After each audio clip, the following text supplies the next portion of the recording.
Hello les électrobricoleurs, une petite vidéo rapide concernant le test électrique de bobine d'allumage. Suite à mes deux vidéos sur la KLR 650 et vos différentes remarques, je vais faire deux vidéos complémentaires concernant toujours le système d'allumage. La première vidéo sera consacrée au test de la bobine de la KLR 650 et d'un test rapide sur une bobine de voiture. La deuxième vidéo sera consacrée au test du CDI avec schéma à l'appui. Dans la première vidéo concernant la recherche de panne, rappelez-vous, je vous avais montré comment tester la bobine avec un ohmmètre. Mais cela ne suffit pas toujours. Par exemple, si la bobine primaire est en court-circuit, l'ohmmètre a du mal à faire la différence entre une bobine bonne ou une bobine en court-circuit. Dans cette vidéo, je vais vous montrer, schéma à l'appui, comment tester la bobine et ses accessoires avec une alimentation électrique.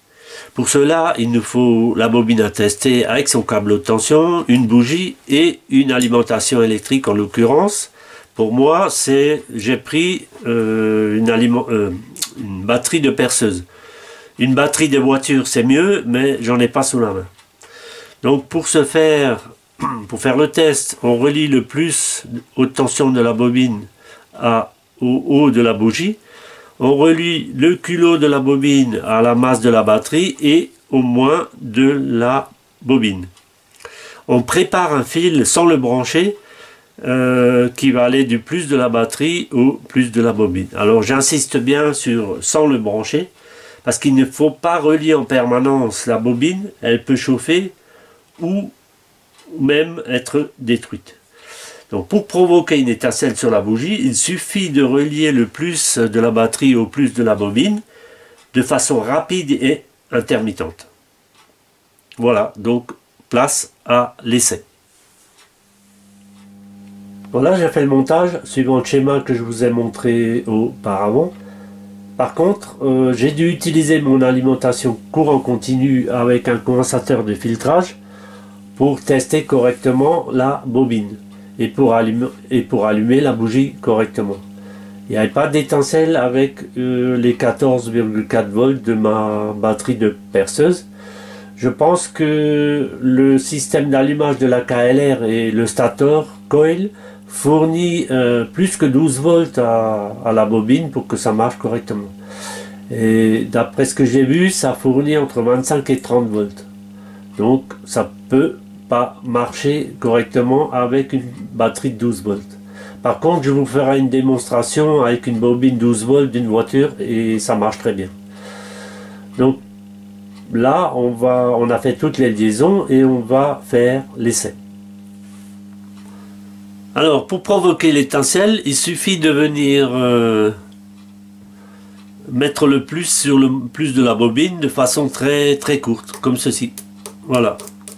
Alors, je ne sais pas si vous voyez l'étincelle, je vais couper la lumière pour que vous la voyez bien.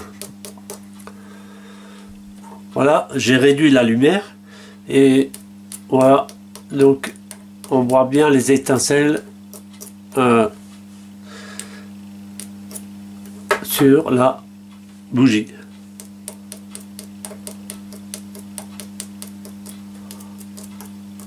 Bon, il y en a aussi sur le plus quand je fais le contact, mais comme le contact n'est pas très bon, ben, ça fait aussi des étincelles, mais ce qui est important, c'est de voir les étincelles sur la bougie.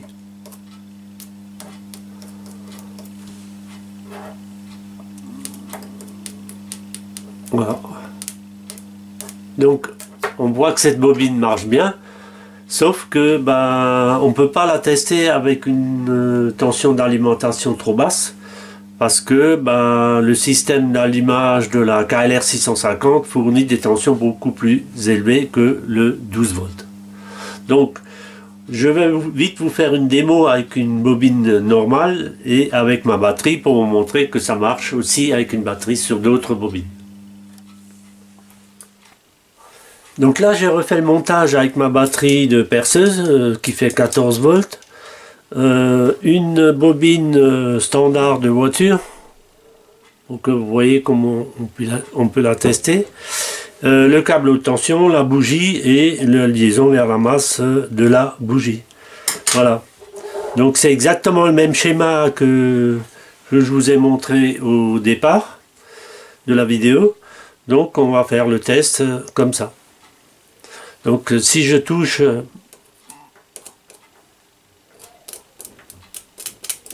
avec le plus sur le plus de la bobine, bah, ça fait des étincelles aussi. Bon, là on ne le voit pas, mais je vais couper la lumière et on va les voir. Pour vous montrer l'étincelle, j'ai coupé la lumière et je vais faire un zoom sur la bougie. Voilà. Et donc on y va. Voilà, on voit bien l'étincelle ici. Donc cette bobine est bonne aussi, ça marche bien avec une batterie de perceuse aussi. Voilà. En conclusion, dans le cadre d'une recherche de panne, et si la panne vient du trio bougie, bobine et antiparasite, eh bien il faut procéder par élimination. Le plus simple, c'est de commencer par changer la bougie. Et comme vous l'avez vu dans la vidéo, le système fonctionne aussi sans antiparasite. Il est vissé sur le câble haute tension, il suffit de l'enlever et de brancher le câble haute tension directement sur la bougie pour tester l'antiparasite. Si l'ensemble ne fonctionne toujours pas, c'est la bobine qui est HS. Pour terminer, et suite aux essais que je viens de réaliser, je pense que les bobines pour les engins de petite cylindrée, comme les scooters, peuvent être testées avec des batteries de faible énergie, type pile 9 volts ou même accu 12 volts, etc. Les bobines de moto de plus grosse cylindrée, qui sont équipées de CDI ou d'allumage à décharge capacitive, doivent être testées avec des tensions supérieures à 12 volts. Cette tension de 12 volts ne suffit pas à provoquer une étincelle, même en utilisant une batterie de voiture chargée à bloc. Voilà, cette vidéo est terminée. N'oubliez pas de vous abonner à ma chaîne, de me faire des likes et de cliquer sur la petite cloche. Bye bye.